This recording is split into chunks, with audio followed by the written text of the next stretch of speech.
પાંડવો જે હતા ને એ લોકો લાક્ષાગ્રહમાં જ્યારે એ લોકો બેળ્યા હતા ત્યાંથી એ લોકો આગળ નીકળીને વનવાસની અંદર ગયા હતા. વનવાસની અંદર જતાં એવું થયું હતું કે એ લોકો એક નગરીની અંદર રહ્યા હતા. નગરીની અંદર રહેતા હોય ને ત્યારે એવું હોય કે પાંચે પાંચ જે પાંડવ હોય એ લોકો ત્યાં રહે ને જે ભીમ હોય એના હિડિંબાના જ્યારે લગ્ન થયા હોય અને ઘટોત્કચનો જન્મ થયો ને પછી ત્યારે ભીમ ગોતો પાછો વ્યો હોય એટલે પાંચે પાંચે જે ભાઈઓ હોય ને એકત્રિત થઈ જાય. પછી એના જે માતા હોય કુંતી માતા એ હોત ત્યાં રહેતા હોય એટલે બ્રાહ્મણ હોય ને એના ઘરમાં લોકો શાંતિથી વ્યવસ્થિત રીતે રહેતા હોય, પોતાની રીતે ભિક્ષા તરીકે ભિક્ષા માંગતા હોય અને પોતાનું જે જીવન નિર્માણ હોય આ રીતે કરતા હોય. તેમાં થાય એવું એ લોકો જે ઘરની અંદર રહેતા હોય ને ઘરની અંદર જે નારી હોય એને રુદનનો અવાજ સાંભળે એટલે જે કુંતી માતા હોય ને ત્યાં જઈને કે બોલો બેન શું થયું, કંઈ પ્રોબ્લેમ છે, કોઈ વસ્તુ છે, તમારા જીવનમાં દુઃખ શું છે? એટલે ઓલા જે વ્યક્તિ હોય ને એવું કે અમારી નગરીની અંદર એવું છે, અમારા નગરીની બારોબાર ગુફા છે, ગુફાની અંદર એક રાક્ષસ છે. હવે રાક્ષસના નામ 2-3 શબ્દમાં બતાવે છે. ઘણા વખતે એમ કે બકાસુર નામનો રાક્ષસ હતો, ઘણા એમ કે બાણાસુર નામનો રાક્ષસ હતો. આમાં કોઈ પણ અલગ અલગ નામ હોય કે પણ સરવાળે એક રાક્ષસની હારે છે. આ રાક્ષસ કેવું કરતો એ પહેલાં ગમે ત્યારે અમારી નગરીમાં આવી જાય, કોઈ પણ વ્યક્તિ બરોબર લાગે ને એનો અંત કરી નાખે અને એને ખાઈ જાય. કોઈ પણ પશુ પક્ષી હાથમાં દેખાય તો એને ખાઈ જાય, કોઈ પણ માણસ દેખાય તો એને ખાઈ જાય. એટલે અમે આખા ગામના બધા વ્યક્તિઓ નક્કી કરેલું કે ભાઈ આ વ્યક્તિ છે ને આ રીતે ખાઈ જાય બરોબર નહીં, અને કોઈ પણ વ્યક્તિનો વારો આવે એની જગ્યાએ કામ કરીએ. દર વર્ષને કે દર અઠવાડિયાનો એક સમય હોય કે આ અઠવાડિયે કે આ વર્ષે છે ને આ ઘરમાંથી એક વ્યક્તિ જીવતો દેવાનો, એની માટે એટલું ખાવાનું નહીં બધું છે કે એ તો અમે ગામના ભેગા કરી નાખીએ, પણ માંસ ખાવા માટે એક વ્યક્તિ જોઈએ, એક જીવતો જતો વ્યક્તિ જોઈએ, એ એને ખાવા માટે જોઈએ. એટલે અમે નક્કી કર્યું હતું કે દર અઠવાડિયે કે દર જે વર્ષનો સમય આવતો હોય ત્યારે એક ઘરમાંથી એક વ્યક્તિ આવશે તો ઓલા રાક્ષસ પાસે જાય ને ઓલો વ્યક્તિ છે ને એને ખાઈ જાય. એટલે આ જે વ્યક્તિ હતા ને એમ કહેતા હતા, એટલે આ જે વ્યક્તિ હતા એ એવું કહેતા હતા કે ભાઈ તો આ વખતે અમારા ઘરનો વારો છે. એટલે કે તો એમાં પ્રોબ્લેમ કઈ રીતની છે કે એમાં એવું છે અમે પતિ પત્ની છે, એની સિવાય 3 બાળકો છે, તો એવું નક્કી થાય છે કે એમાં કયા વ્યક્તિ જે છે એ ઓલા રાક્ષસ પાસે જઈને ઓલા લોકોનું આરોહણ કરી નાખે. એટલે આ લોકો એ બાબતે રોતા હોય કે ભાઈ આમાંથી કોઈ પણ વ્યક્તિ જે અમારી માટે દુઃખનો ધંધો છે. એટલે કુંતી માતા હોય ને એમ કે તમારે ઘરનો એક સદસ્ય મોકલવાની જરૂર છે, તે કામ કરો ને, તમારે તો 1 કે 2 છોકરા છે, મારે 5 છોકરા છે, એમાંથી કોઈ પણ એક છોકરાને મોકલી દે તમ તારે આપણે કાંઈ ફરક નહીં પડે. એટલે ભીમ કે આગળ આપણો વારો ચડશે, કારણ કે ગમે ત્યાં એક છોકરાને મોકલવાની વારી થાય ને એટલે પહેલી શરૂઆત ત્યાંથી થાય કે ભાઈ વચલો છે ને ભીમ તમ તારે તો જા, કારણ કે બાહુબળ રહ્યો, કાંડાબળ્યો પૂરો રહ્યો. એનો આત્મવિશ્વાસ છે કે સામે કોઈ પણ રાક્ષસ આવે ઉપાધિ સામેવાળાની, આને કોઈ ઉપાધિ ન હોય. ઓલા જેવું થાય કે ઘણી વખત ઓલા નથી કહેતા કે લગ્નમાં જોણ હાલતા ને એમાં સામેવાળા પક્ષ એમ કહેતા હોય કે ભાઈ આપણે જે દીકરી છે અહીંયા જાય તો ખુશ રહે, ઘણા ઓલા એમ કહેતા ભાઈ આપણે છોકરા હોય ત્યાં હારી બહુ ખુશ રહે. એમાં ઘણા વ્યક્તિ મનથી રાજી થતા હોય કે ભાઈ આપણી દીકરી ગઈ ને એમાં ઉપાધિ સામેવાળાની છે. ઘણા એમ કે ભાઈ આપણા છોકરામાં ગમે એવું હોય ને એમાં છોકરો માથા ભારે છે, ઉપાધિ સામેવાળાની છે. એ રીતનાનું વાતાવરણ હોય કે કુંતી માતા એમ સ્વર જ હોય કે ભાઈ આપણે ભીમને મોકલા ને એટલે ઉપાધિ સામેવાળાની છે. એટલે આ લોકો આખું ગાડું ભરીને ખાવાનું બધું તૈયાર થાય તો હોતે ભીમ એમ તો કહે જ ને કે ત્યાં જઈને આપણે એનો અંત જ કરવો છે તો આ ખાવાનું કે તૈયાર કરવાની જરૂર નહીં, તો એમ કે તમે તારે ભરો સામેવાળા વ્યક્તિને ખાવા તો જોઈએ ને. એટલે આખું બધું ખાવાનું તૈયાર કરે પછી પોતે જ ત્યાં જઈને જાય. ત્યાં જઈને જોયો તો ઓલા ભાઈને જે ઉઠવાની વાર હોય એટલે જેટલું ખાવાનું ભેગું કર્યું હતું ને બધું પહેલાં પોતે ખાઈ જાય. ખાવાનું ખાય ને પછી શાંતિથી ત્યાં બેઠો હોય તો ઓલો રાક્ષસ હોય ને ઊભો થઈને આવીને કે મારું ખાવાનું તે બધું કોણ લઈ ગયું? એટલે ભીમ કે હું લઈ ગયો, મેં ખાઈ લીધું. કે તે ખાઈ લીધું તને કોઈ કીધું નથી, હવે તે બધું ખાઈ લીધું હું તને આરોહણ કરે છું. એટલે કે એ તો કે ભાઈ પોતપોતાની ઈચ્છા બધા વ્યક્તિ વ્યક્ત કરી શકે, બાકી છેલ્લે કોનો અંત થાય એમ જ કોઈને આઈડિયા ન હોય. એટલે એ સમયની અંદર જે 2 વ્યક્તિ હોય એ પોતાનું યુદ્ધ થાય અને યુદ્ધની અંદર એવું થાય કે જે ભીમ હોય ને એનો વિજેતા થઈ જાય. એટલે જે સમય હોય એમાં જે ભીમ હોય જીતી જાય ને ઓલો જે અસુર હોય ને એનો અંત થઈ જાય. અસુરનો જે સમયની અંદર અંત થાય ને એટલે ત્યારથી જે સમાચાર હોય આજુબાજુના રાજ્યમાં ઘણી જગ્યાએ ફેરવા મળે. એમ કરતાં જે સમાચાર હોય ને હસ્તિનાપુરની ગાદી સુધી પૂગે કે ભારતનો રાક્ષસ હતો ને આ જગ્યાએ અંત થઈ ગયો. એટલે જે દુર્યોધન નીળ વ્યક્તિ હોય એને જે શકુની હોય ને એ થોડોક ચિંતામાં વ્યક્તિ આવે.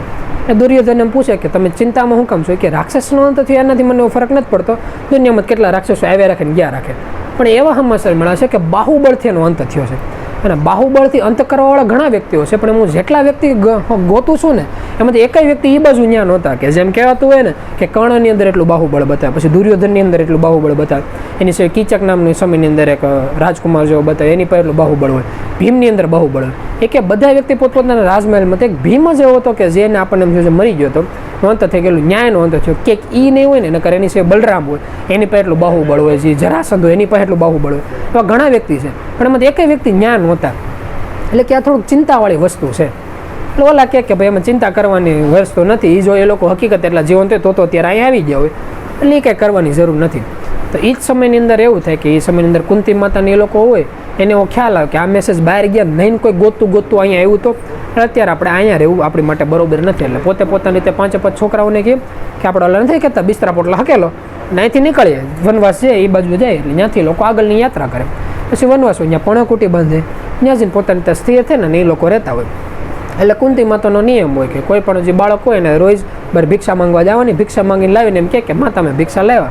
એટલે કુંતી માતા એક જ શબ્દ કે પૂછે કે જેટલું લાવો છો ને એટલું ભેગા કરીને આપસમાં વેચી નાખો. ઓલા લોકો વેચી નાખે. આવી રીતની દેહની જે જીવન નિર્વાહ હોય ધીમે ધીમે થયા રાખતું હોય. પછી એવું થાય કે જે આપણે જે દ્રુપદ રાજા બતાવે, એ દ્રુપદ રાજાની જો આપણને આગળની જે કથા હતી આપણને યાદ હોય તો આખી રીતની આખી કથા એલી હતી કે જે દ્રોણાચાર્ય હોય ને એ દ્રોણાચાર્ય અને દ્રુપદ રાજા આ બે બાળપણની અંદર બે મિત્ર હોય. મિત્ર હોય ને ત્યારે દ્રુપદ રાજાએ દ્રોણાચાર્યને એવું અંદર એવું કીધું કે આપણે બે મિત્ર છીએ અને તારે જ્યારે કોઈ પણ વસ્તુની જરૂર પડે ત્યારે મિત્રતા કે એકાબીજાની જરૂર પડે વસ્તુ મળી જાય. પછી સમયની આધારે જે રાજકુમાર હોય ને એ રાજા બની જાય, દ્રોણાચાર્ય એ પ્રખર ઋષિમુનિ બની જાય. પછી સમયની અંદર થાય એવું જે દ્રોણાચાર્ય હોય ને પોતાના ઉસૂલના પાકા હોય કે ખોટી રીતે પોતાનું જે બળ છે, જે અસ્ત્ર બળ છે, શસ્ત્ર બળ છે, એનો ખોટો દુરુપયોગ નહીં કરવાનો. નકર એની અંદર બાહુબળના શસ્ત્ર બળ એટલું બતાવે કે ખુદ પરશુરામના શિષ્ય હોય બતાવે એ સમયની અંદર. અને પરશુરામના શિષ્ય મહાભારતની અંદર જોવા જાવ તો મેન 3 બતાવે, જે ભીષ્મ બતાવે, જે કર્ણ બતાવે, દ્રોણાચાર્ય બતાવે, અને 3 કૌરવોની ટીમની અંદર બતાવે. એટલું એ લોકોનું પ્રખર જે ટીમ હોય બતાવે. પણ જે દ્રોણાચાર્ય એનો જે સ્વભાવ એ બહુ વ્યવસ્થિત બતાવે. એટલે એમ કે ભાઈ આપણે ખોટી રીતે જે શક્તિ છે ને એનો ઉપયોગ કરીને અને જે બળ છે એ નથી લેવું. પણ જે ઘર હોય એની આર્થિક પરિસ્થિતિ એટલી નબળી થાય કે ધીમે ધીમે એના જે લગ્ન હોય એ થાય, જે કૃપાચાર્ય એની જે બેન બતાવે કૃપી એની હારે લગ્ન થાય, જે અશ્વત્થામ હોય બાળકનો જન્મ થાય. પછી ઘરમાં ખાવા માટે થોડુંક તો જોઈએ ને. એટલે જે વ્યક્તિ હોય એવું નક્કી કરે કે આપણો જે મિત્ર છે એની પાસે જાય મદદ માગવા. એટલે ત્યાં જઈને એમ કે મિત્ર તે કીધું હતું જે તારું છે મારું છે, આપણે બે મિત્ર જ કહેવાય, 50% પાર્ટનર કહેવાય, તો તારી રીતે થોડીક મિત્રતા કરે ને. એટલે ઓલો વ્યક્તિ હોય ને ત્યારે એને રાજપદ ઉપર બેહીને અને ઓલા નથી કહેતા કે રાજગદ્દીનું મદનું અભિમાન થઈ ગયું હોય. એટલે અભિમાન થઈ જાય એટલે ત્યારે એમ કે જો ભાઈ એ તો નાનપણમાંથી વાત થઈ હતી, એ વાતમાં માનવાનું નહીં. આ તું બ્રાહ્મણ છો, અંદર મારી પાસે ભિક્ષા માંગ, મારી પાસે ગાયોની કંઈ અછત નથી, તું કેટલી ગાયોના ઢગલા કર દો, પણ ભિક્ષા માગીને આવ્યો. એટલે દ્રોણાચાર્ય કે આગળ આપણે બીજા કોઈ રાજ્યમાં ગયા હોય તો વાત અલગ હતી, પણ આ રીતે માંગવો બરોબર ને. એટલે ત્યાંથી વ્યક્તિ પાછા વળી જાય. અને મગજની અંદર એમ નથી કહેતા કે એલી ખાચ રહી જાય કે આ વ્યક્તિ એમ કહે છે ને કે તમે ભિક્ષુક છો, બ્રાહ્મણ છો, અને આપણે બ્રાહ્મણ તત્વનું જ્ઞાન એક વખત કરાવી નાખીએ, જે બ્રહ્મ તત્વ છે એની થોડીક આપણે કરાવી નાખીએ. એટલે ત્યારથી વ્યક્તિ લઈને બેઠા હોય કે ગમે ત્યારે આપણી વાહે એવા પાવરફુલ શિષ્ય તૈયાર થાય ત્યારે એની પાસે ગુરુ દક્ષિણામાં આપણે આને આખું રાજ્ય માગી લેવું છે. અને હકીકત એવું થાય જ્યારે કૌરવો અને પાંડવો દ્રોણાચાર્ય પાસેથી જે ગુરુ દક્ષિણા હોય એ લેવાનો જ્યારે સમય આવે ત્યારે દ્રોણાચાર્ય એક જ વાત કરે કે સામેની સાઈડ જાઓ અને જે દ્રુપદ રાજ્ય છે ને એને બંદી બનાવીને લેતા હોય. અને હકીકત જે કૌરવો અને પાંડવો બે લોકો જાય અને જે દ્રુપદ રાજ્યને બંદી બનાવીને લેતા હોય એટલે જે આખું રાજ્ય હોય લીગલી પછી દ્રોણાચાર્યનું થઈ જાય. તો દ્રોણાચાર્ય ત્યાં હોતે વાત કરે કે જો ભાઈ આપણે નાના હતા તે ભલે તું ભૂલી ગયો પણ હું નથી ભૂલ્યો. તે કીધું તો આપણે બેનું 50% આવીશું, એટલે હકીકત 50% આવીશું. અડધું જે રાજ્ય છે હું મારી પાસે રાખું છું, બાકીનું અડધું રાજ્ય તારું, તમ તારે જા, તારો જે રાજ્ય છે ને ત્યાં રીતે રહે. પછી એ જે સમય છે ને ત્યારથી દ્રોણાચાર્યના મગજમાંથી વસ્તુ જ નીકળી જાય કે ભાઈ હવે જે આપણે હિસાબ હતો એ ચોખ્ખો થઈ ગયો. પણ જો દ્રુપદ હોય ને એના મગજમાં ખાટો ઘૂસે એ કે આપણે ગમે તે આપણે આનો બદલો લેવો. અને જે ઇતિહાસ છે ને આ બાબતે બહુ જ કપરો છે. વિશ્વની અંદર કેટલા એવા મોટા તેજસ્વી આત્મા થયા, કોકે કંઈક કીધું, કોકે કંઈક માની લીધું, એની અંદર મનની અંદર ખોટી ઓલી વસ્તુ બાકી રાખવી કે ઓલા નથી કહેતા કે ઘણી નારીઓને તો ખોટા ઓલા બદનામ કરે છે કે એણે આમ કીધું મેં આમ કરી નાખ્યું. બાકી કોઈ પણ વ્યક્તિ હોય, તેજસ્વી આત્મા હોય કે નિસ્તેજ આત્મા હોય, એક વ્યક્તિએ કંઈ કીધું આકાને આપણે નાકાને કાઢવાની ખબર રાખવાની. એ ઓલા જેવું છે કે નાનું છોકરો આપણને ગમે કંઈ કહી આપણને ખ્યાલ આવે છે કે આપણે બે વચ્ચેનો બેલેન્સનો ગેપ કેટલો છે, એનાથી મનથી જાતું કરી દેવાનું. બોલવાથી શું ફરક પડે? જે પોતાનું શક્તિ છે સામથરી છે એને એકત્રિત કરો, એકત્રિત કરીને પોતાની અંદર ઉતારો, એનાથી હું મજબૂત બનાવું. ઓલા ન કહેતો સામથરીનો ઉપયોગ કરવો ક્યાં, તો સામથરીનો ઉપયોગ જે વ્યક્તિને જ્યાં કરો એની માટે સ્વતંત્ર કહેવાય. પણ સમજેલા વ્યક્તિનો એવો મત છે કે જે પોતાનું જે સુરક્ષા કવચ છે ને આને પેક કરો. સુરક્ષા કવચ પેક કરતાં કરતાં એટલું પેક કરી નાખવાનું કે ગમે ત્યારે મૃત્યુલોક ઉપર આવ્યો હોય એ વ્યક્તિને એ આત્માને કોઈ દિવસ એ બાબતે ઉપાધિ જ ન હોય કે આપણે મૃત્યુલોક ઉપર કોક દી ભટકી જવું. કારણ કે એનું બેલેન્સ એટલું બધું હોય, એનું સામથરી એટલું બધું હોય કે એ વ્યક્તિને ભટકાડવા માટે પ્રકૃતિને કેટલાક આ બધા રસ્તા એની બાજુ જવા પડે અને એની ઉપર પરમાત્માની જે શક્તિ એની માથે લાગેલી હોય. એટલે આ રીતનું જે જીવન હોય એ દ્રુપદ રાજાને થાય કે ભાઈ આપણે આનો બદલો લેવો છે.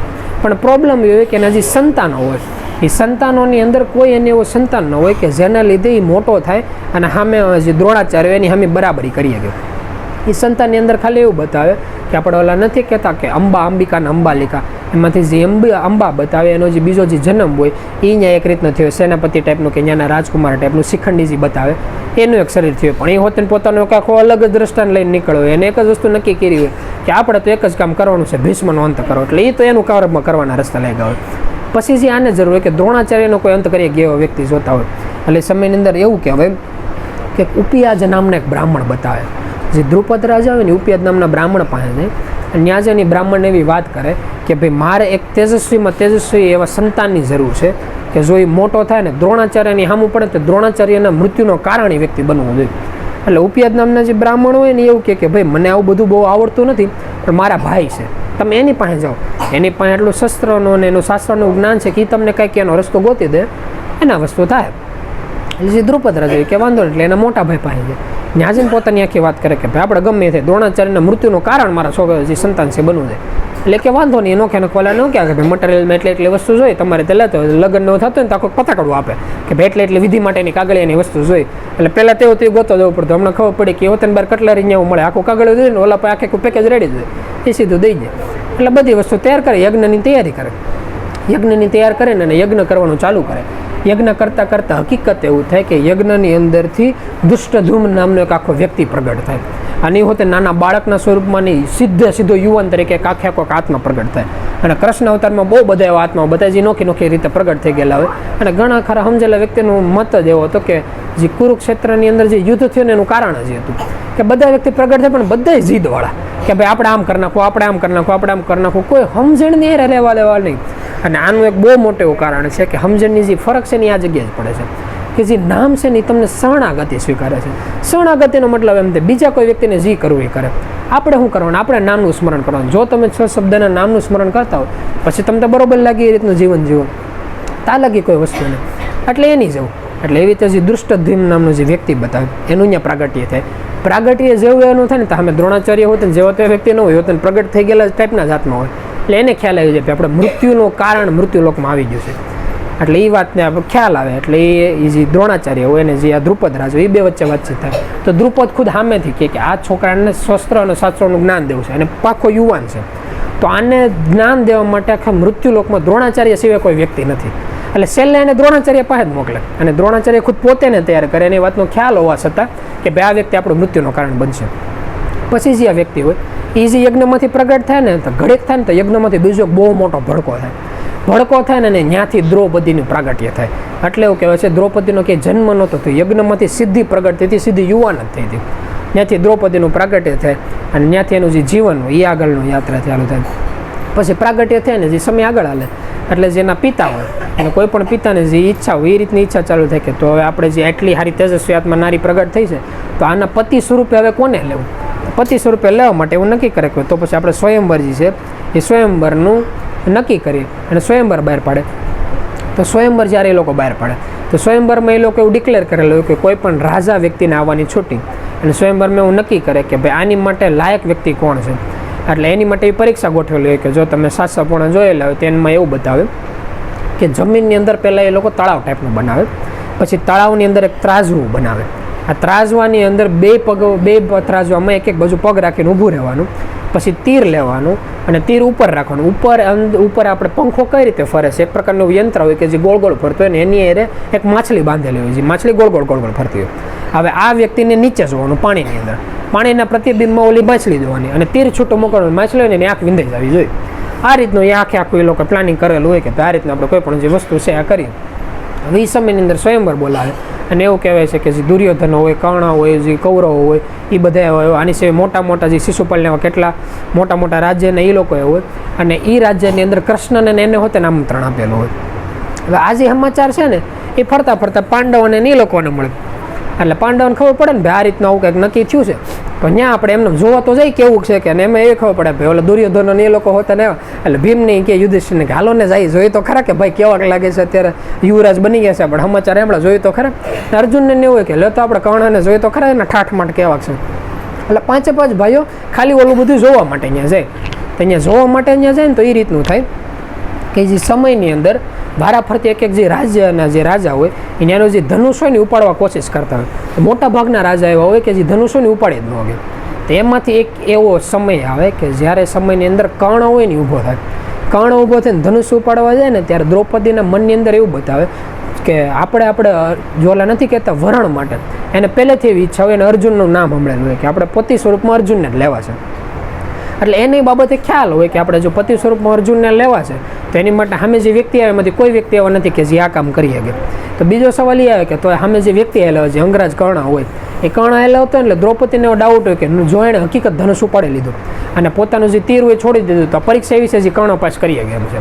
એટલે જે પોતાનો જે સમય હોય ને એમાં કૃષ્ણ સામું મોઢું જોવે અને કૃષ્ણને સામું જોઈને ખાલી ડોકું હલાવે કે ના પાડ દે. એટલે જે દ્રૌપદી હોય ને ન્યાન્યાને એમ કહી દે કે આમાં રાજા રજવાડાને બોલાવ્યો તો સુતપુત્રને નહોતા બોલાવ્યો, એટલે તમે જે ઊભા થયા છો ને ત્યાંથી બે દો. એટલે જે કર્ણ હોય ને એને કે એ પોતે જે ધનુષ હાથમાં લીધું ત્યાંથી મૂકી દે. એ કે તો આપણે આ કંઈ કરવાની જરૂર નથી, પોતે બે જાય. પછી વારાફરતી એક જે રાજકુમાર હોય એ ટ્રાય મારી લે, છેલ્લા કોઈથી થાય નહીં. એટલે જે સેમ ટુ સેમ વસ્તુ આપણે મિથિલા નગરીની અંદર થઈ કે જ્યારે ધનુષની ઉપર પ્રત્યંચા ચડાવવાની હોય ને કોઈ વ્યક્તિ ન કરી શકે, ત્યાં જે પિતાના મનની અંદર જે પ્રોબ્લેમ આવે એની સેમ ટુ સેમ પ્રોબ્લેમ આ વ્યક્તિના મનની અંદર આવે કે આખા ઓલા નથી કહેતા કુરુક્ષેત્ર કે આપણે ભરત ભૂમિ ઉપર કોઈ એવો વ્યક્તિ નથી કે જે હજી ધનુષ એ લઈને એટલી નાની એમથી હોતી પરીક્ષા પૂર્ણ કરી શકે, તો કોઈ વ્યક્તિ વાતમાં સહમત ન થાય. તો ત્યારે ત્યાંથી એક બ્રાહ્મણ હેલો આવે અને એ સમયની અંદર એવું બતાવે છે કૃષ્ણ હોય ને અર્જુનને ઈશારો કરીને એમ કે ભાઈ તું ટ્રાય કર. અર્જુન હોય અહીંયા આવીને ધનુષ હાથમાં લે, ધનુષ હાથમાં લઈને ટ્રાય કરે ને તીર છોડે ને સીધું જે તીર હોય એ લાગી જાય. અને સમયની અંદર જે દ્રૌપદી હોય એને એરા જે અર્જુન હોય એના લગ્ન થઈ જાય. એટલે લીગલી જે લગ્ન થયા હોય ને અર્જુન અને દ્રૌપદીના થયા હોય. પછી ત્યાંથી જે લગ્ન થાય, લગ્ન લઈને જે 5 ભાઈઓ હોય એને લઈને આવતા હોય અને રસ્તામાં આવે ને રસ્તામાં એને એવો ખ્યાલ આવે કે ભાઈ સામે જે વ્યક્તિ છે એ ખુદ અર્જુન છે, આ ભીમ છે, એને બધી વાતનો ખ્યાલ પછીથી આવે. પછી જે મેન જગ્યા હોય જે માતા કુંતા હોય એને તો હજી કંઈ ખબર જ ન હોય, એને તેમ જ ભાઈ છોકરા છે ભિક્ષા માંગવા ગયા છે. એટલે દરવાજા પાસે ઊભા રહે ને 5 ભાઈઓ એમ કે જો તો માતા આજે અમે ભિક્ષામાં શું લાવ્યા. એટલે ઓલા લોકો એમ કે જે કાંઈ લાવવાની હરખા ભાગે આવીને વેચી નાખો. એટલે ત્યાં કેવો ધર્મ સંકટ આવીને ઊભો રહી જાય કે આમાંથી પહેલી વસ્તુ તે શીખવાની કે ઓલા લોકો મજાક મસ્તીમાં એમ કે જો અમે ભિક્ષામાં શું લેવા. જે આપણા શાસ્ત્ર પુરાણમાં ઘણી વખત લખેલું છે કે જે નર અને નારી છે આ બેને એક લેવલમાં રાખીને વાત કરવાની. જો કોઈ પણ નર હોય કોઈ નારી ન હોય એનો શબ્દ તરીકે બોલાવે, ભિક્ષા એટલે ખરાબ શબ્દ તરીકે ગણવામાં આવે. પછી સામે કોઈ નારી છે એ હોય તો કોઈ નરને અલગ શબ્દ તરીકે બોલાવે. તો એ બે પોતપોતાનું જે બેલેન્સ હોય એ ગુમાવી બે છે. જ્યાં ઓલા નથી કહેતા બેને એકમત થઈને હાલે, એકમત ત્યારે જિંદગી જીવન. એટલે પહેલું તો શાસ્ત્ર પુરાણમાંથી શીખવાનું કે સામે વાળો જે પક્ષ હોય તો આપણા હાથમાં નથી કે એનો સ્વભાવ કેવો છે, એનો વાણી વર્તન કેવું છે, એમાં તમે કાંઈ નથી કરી શકવાના. ફરક તમારા પોતાનામાં પડે. તમે પોતાનું જીવન સુધારો. થાય એટલું માન સન્માન જરૂર હોય, માન સન્માન રાખો, ન જરૂર હોય કાંઈ નહીં. પણ જે અપમાનની જરૂર હોય એ જેટલી જે જરૂર પડે તો પબ્લિક સામે કરવું થોડુંક ટાળવાનું ધ્યાન રાખવાનું. બાકી પ્રાઇવેટમાં જેને જેમ જે રીતનું બરોબર લાગતું હોય પોતાની જિંદગી જે જીવતા હોય જીવે રાખવાનું. એટલે એ રીતનું થાય. પહેલાં તો એ શીખવાનું.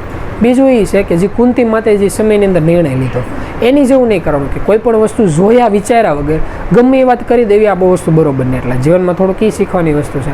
પછી પાછું ફરીને જોઈને ખબર પડે કે ભાઈ આ તો હકીકત રાજકુમારી છે, એની અરે લગ્ન થઈને આવેલા છે. પણ વાતમાં એને કહી દીધું હોય કે ભાઈ તમે ભાગો ભડતે વેચી નાખો. એટલે પછીથી એવું કહેવાય છે કે દ્રૌપદીના લગ્ન 5 વ્યક્તિ હારે થાય, 5 પાંડવો હારે એના લગ્ન થાય અને ભવિષ્યમાં 5 પાંડવો પાસેથી એના 5 સંતાનો હોતે થાય. અને જે આપણે કુરુક્ષેત્રના મેદાનનું યુદ્ધની અંદર જ્યારે યુદ્ધ પૂરું થઈ જાય ને ત્યારે અશ્વત્થામાં 5 હરણ હોતે કરી નાખે, 5 વધ હોતે કરી નાખે. એટલે એ રીતનું એનું આગળ થાય. પણ એ સમયની અંદર જે દ્રૌપદી હોય ને એ એવા કઠિન નિર્ણય ઉપર ઉતરે કે કેમ આવું, મારા જીવનમાં આવું શું કામ. તો એવું બતાવે કે જે કૃષ્ણ હોય ને એ ત્યારે ત્યાં આવે.